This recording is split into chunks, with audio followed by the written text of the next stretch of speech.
여러분 안녕하세요. 실론 과목을 담당한 김석환 교수입니다.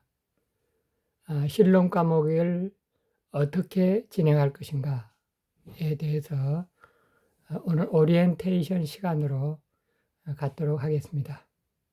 오늘 강의 첫 시간은 오리엔테이션 시간이니만큼 그렇게 길게 하지 않고 짧게 해서 강의 동영상을 하나만 올리도록 하겠습니다.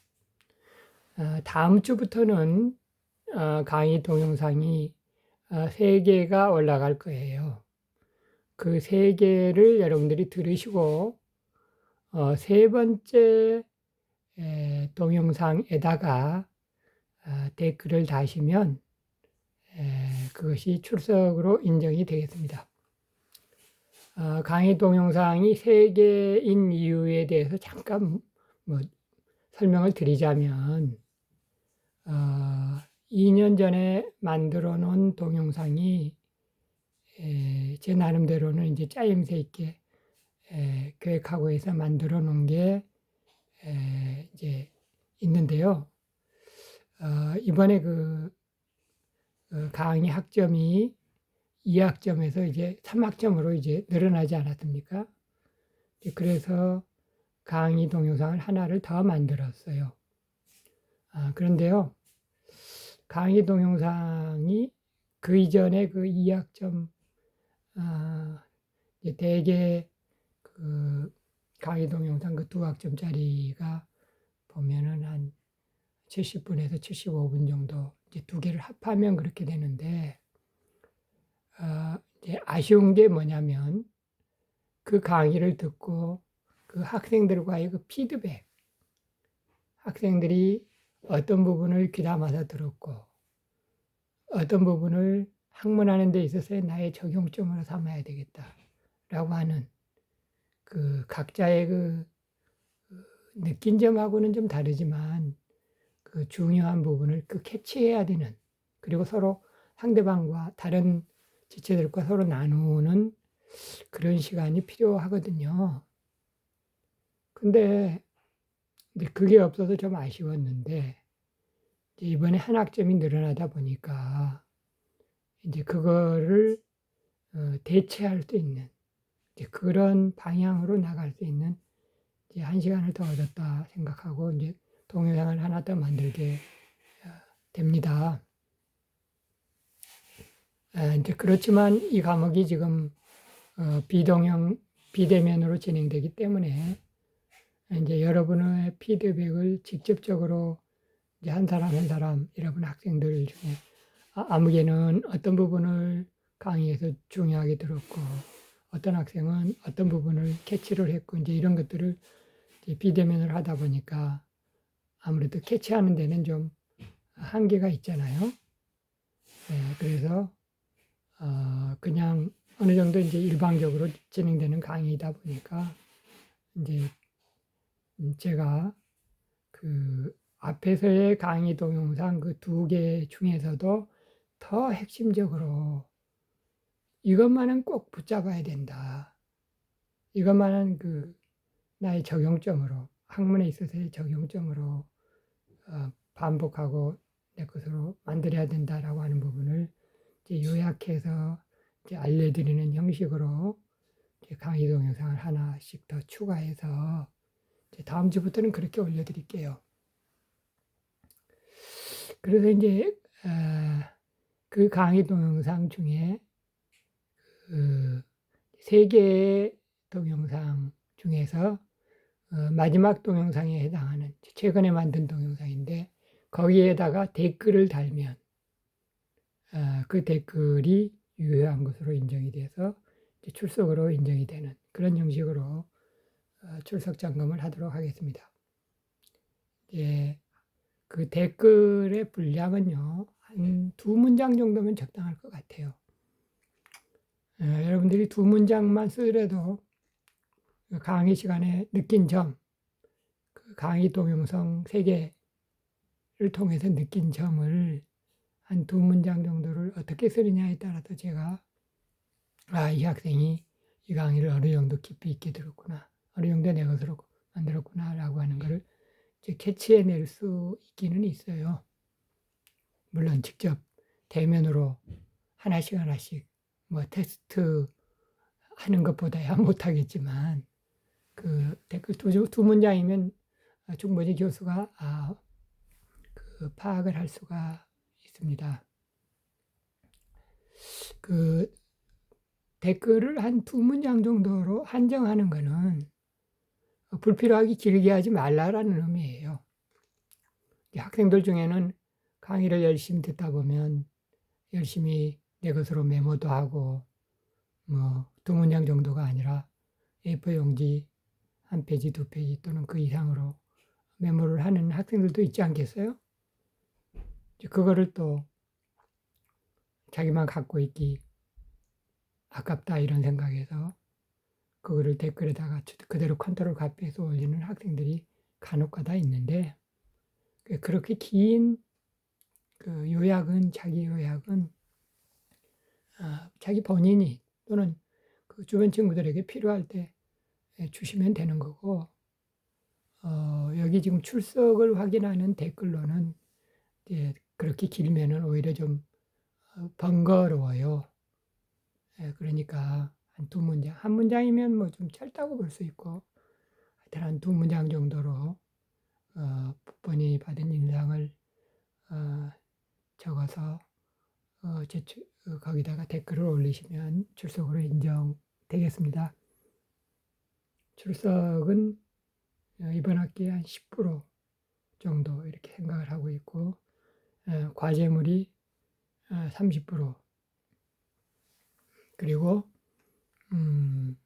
중간고사, 학기말고사 각각 30% 해가지고 한 100% 정도 총 합해서 그렇게 이제 강의 진행이 되는 형식으로 하도록 할게요. 그 강의의 그 강의 동영상을 어떻게 아느냐, 어떻게 다운을 받느냐라고 하는 부분은 이렇게 하도록 하십시다. 이제 여러분들과 그 내가 포함된 그 단체 단톡방을 카톡방을 그 이제 개설하지 않겠어요? 그래서 이제 그 개설된 그 단톡방에다가 내가 그 세 개의 동영상을 뭐라고 그러죠? 동영상 주소 유튜브에서 뭐라고 그러는 거 있잖아요. 그 주소를 세 개를 올려드릴게요. 월요일 또는 그 이전에 말이죠. 그러면 여러분들은 그 한 주간 안에 댓글을 다시면 정상적인 출석이 되는 거고 한 주간 이후에 몰아서 다신다든가 하여튼 한 주간 이후에 다시면 지각이 되는 거고 한 학기 지나도록 댓글을 안 다시면 결석이 되고 이런 식으로 하도록 할게요.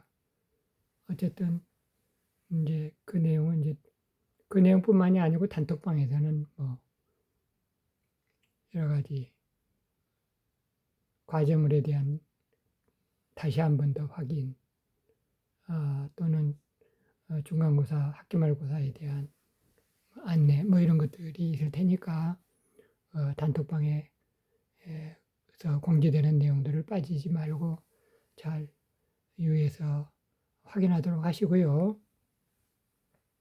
그 다음에 이제 이 과목의 과제물 그리고 교과서에 대해서 좀 설명을 드리겠는데요.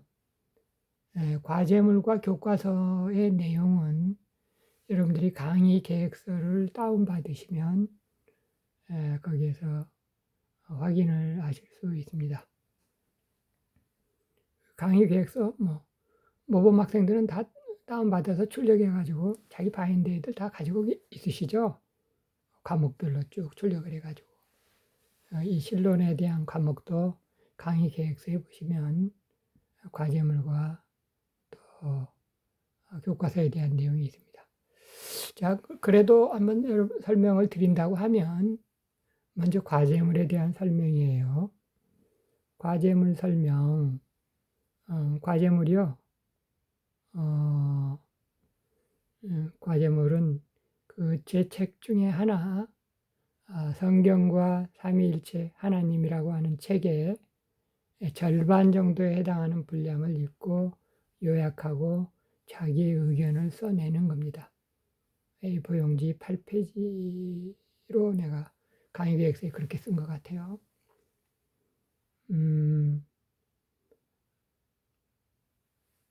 성경과 삼위일체 하나님이라고 하는 책은 다행히 지금 현재 우리 칼빈 서점, 우리 군의 서점에서 비치를 하고 있는 것을 내가 지난주에 확인을 했고요. 어렵지 않게 구입을 하실 수 있겠어요.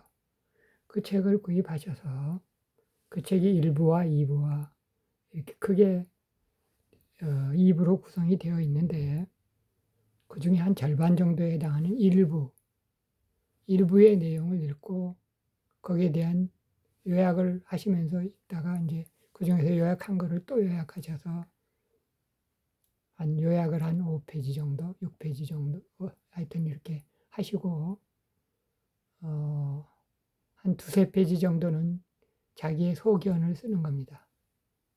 물론 요약보다는 소견이 더 중요하지만 자기의 소견을 잘 쓰기 위해서는 요약을 먼저 잘 해야 되겠죠. 그 다음에 자기의 소견은 어떻게 쓰느냐. 한 2-3페이지 내용을 그냥 한 문단에 뭉뚱그려서 쓰시기보다는 약간 나누는 게 좋습니다. 2-3페이지 되는 문장이라 그 내용이라고 하더라도 또 1, 2, 3 좀 나누시면 예를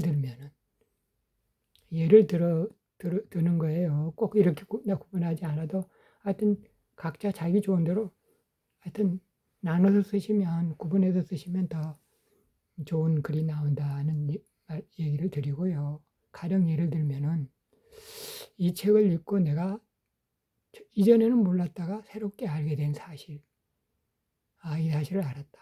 그 부분에도 어떤 부분에서 내가 그게 고무되고 그게 감동적이었다. 뭐 이런 내용을 쓰시면 되는 겁니다. 그럼 두 번째는 뭐 이전에도 알긴 알았지만 이 책을 읽고서 내가 더 체계적으로 알게 된 부분들이 이렇다. 뭐 이런 거.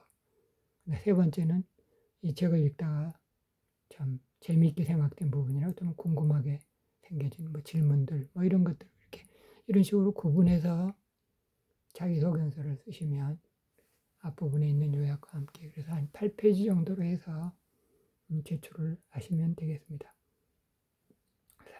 3월 말까지 제출하는 걸로 강의 계획서에 내가 그렇게 입력한 것으로 기억을 하고 있고요. 그러면 3월 말이 지나면 안 받느냐? 그렇진 않고 받습니다. 학기 말 끝날 때까지 6월 첫째 주인가 6월 둘째 주까지 과제물은 꾸준히 받긴 받아요. 그러나 3월 말 이후로 3월 말까지로 이제 한정을 하고 한 이유는 그때까지 내면은 정상적인 거고 이제 4월 이후에 제출한 과제물은 이제 약간의 감점이 있다.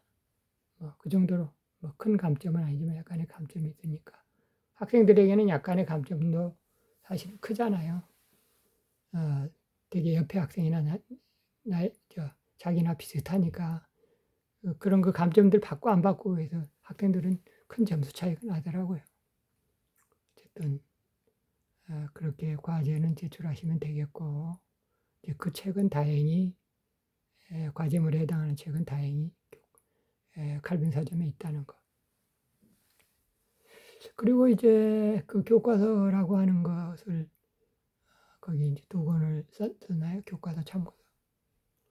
이제 그 첫 번째 해당하는 교과서는 웨스트민스터 신앙고백 해설이라고 해서 이건 역시 내가 지은 책이고 킹덤 북스라고 하는 출판사에서 나온 책인데 이 책은 아마 여러분들이 시중에서 구할 수 없을 가능성이 더 많아요. 물론 출판사에다가 특별 부탁을 하면 뭐 방법이 없진 않겠지만 일단은 절판된 책이고요. 여기 칼빈 서점에도 없는 걸 내가 확인했어요. 여러분들이 이 책을 간절하게 원하시면 뭐 구할 수 있는 방법이 없진 않겠죠. 도서관에서 책을 빌리는 방법도 있고, 선배들 중에 이 책을 가지고 있는 선배도 있고 그럴 테니까 이 책이 있으면 여러분들에게 아주 도움이 될 거예요.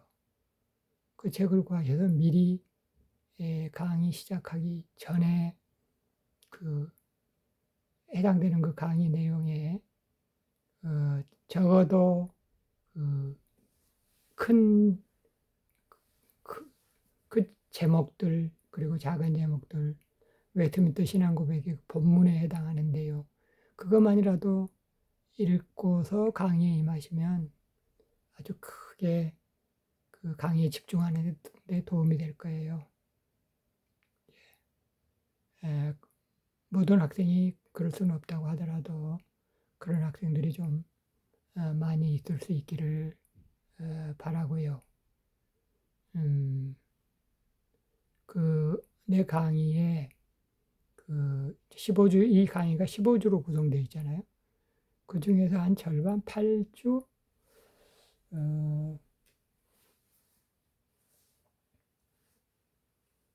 주별진도,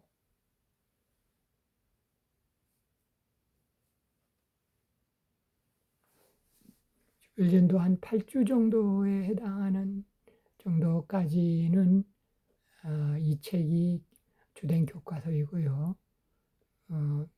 중간고사 끝나고 한 주 더. 그리고 이제 주별전도 9주째서부터는 그 교과서가 바뀐다고 말할 수 있는데 그 교과서는 박경영 박사의 책입니다. 박경영 박사의 조직신학이 이제 7권이 있는데 그 7권 중에서 두 번째 해당하는 제2권 실론이에요. 이제 그 책이 교과서이니까 이제 박경영 박사의 책은 웨스트민스터 신앙고백 해설책보다는 조금 더 어려워요. 그래서 이제 그 강의 후반부에 보긴 보겠는데, 박경영 박사의 책은 한국기독교교육연구원에서 나온 책이든 아니면 개혁주의 출판사에서 나온 책이든 하여튼 본인이 읽으시면 도움이 많이 되실 거고, 여러분들이 언젠가는 박경영 박사의 실론을 읽긴 읽으셔야 되는데 강도다고시 보기 전에 왜냐하면 강도다고시의 중요한 내용이 다 박경영 신학에서 나오니까. 네, 근데 이번 학기에 여러분들이 강의를 따라오시는 데에는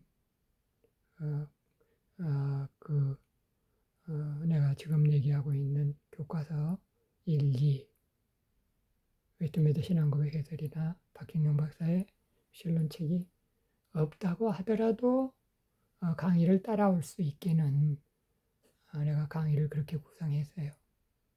PPT 그리고 또 내 강의 잘 들으시면 그 강의의 주된 내용을 내 것으로 하실 수는 있어요.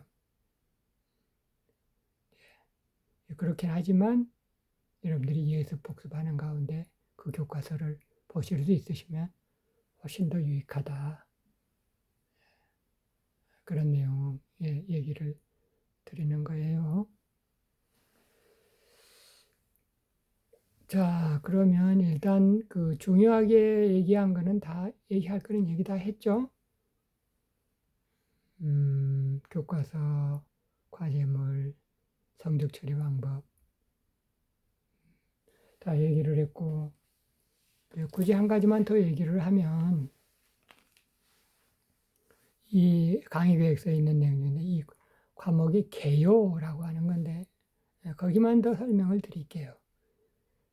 과목 개요에 1, 2, 3 이렇게 했는데 1은 이렇게 썼어요. 성경적이고 칼빈주의적인 신론에 대한 분석적 고찰. 그랬어요. 성경적이고 칼빈주의적이라는 게 뭐냐? 이게 이제 우리 대한예수교 잡내 합동교단의 하나의 중요한 모토죠. 성경적인 것 입장, 칼빈주의적인 입장. 그러니까 전 세계에서 오늘날 유행하는 자유주의 신학 쪽, 독일 신학 쪽이 아니라 미국에서 어느 정도, 영미에서 어느 정도 보수권인 그 신학의 그 바탕 위에서, 근데 이제 아이러니컬하게도 지금 영국과 미국에서도 지금 그 보수 신학이 급격하게 퇴락하고 자유주의 신학이 오히려 더 활기를 치고 있는데, 그래도 우리나라 대한민국이 하나님이 보호하사 우리나라 만세인 것은 신학이 개혁주의, 칼빈주의적인 성경적인 입장이 여전히 살아서 그 생명력을 발휘하고 있는 신학이 한국 신학이라고 하는 것입니다. 이런 한국의 개혁주의적인 입장을 성경적이고 칼빈주의적인 입장이다 이렇게 얘기를 하고, 그런 의미에서도 우리 학교 이름이 칼빈 대학교인 거예요. 칼빈이 그냥 칼빈이 아니고 성경적인 입장, 개혁주의적인 입장, 이것을 가리켜서 칼빈주의적인 입장이다 이렇게 말한다, 이렇게 설명을 드릴 수 있고요. 그 입장을 가장 쉽고도 확실하게 문장으로, 문서적으로 만든 것이 웨스트민스터 신앙고백입니다.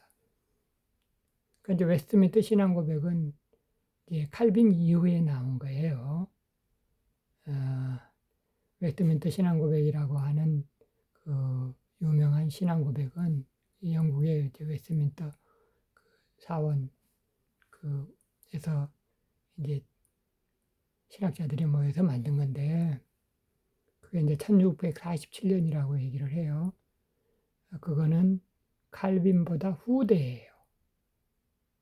그러니까 무슨 얘기냐면, 칼빈의 이전에는 주로 그 중세 그 로마 카톨릭이 강했던 때 반해서 루터가 나오고 칼빈이 나오고 종교개혁의 이제 개혁신학의 입장에서 바른 진리들이 터져 나오고, 그 입장을 정리를 한 게, 잘 정리한 게 이제 웨스트민스터 신앙고백이라고 하는 것입니다. 그러니까 이제 사실은 성경적이고 칼빈주의적인 입장을 일단은 평신도적인 차원에서도 잘 이해할 수 있도록 쉽게 정리한 게 웨스트민스터 신앙고백이다, 이렇게 얘기를 하면 되겠고요. 이 웨스트민스터 신앙고백을 여러분들이 이번 신론을 통해서 잘 정리하시고 내 것으로 하실 수 있기를 바랍니다. 자, 그러면 다음 주부터는 강의 동영상이 3개가 올라가요. 오늘만 하나고, 그런 줄 아시고 여러분들이 또 다음 주에 우리가 또 계속해서 보도록 하겠습니다. 자, 이상입니다.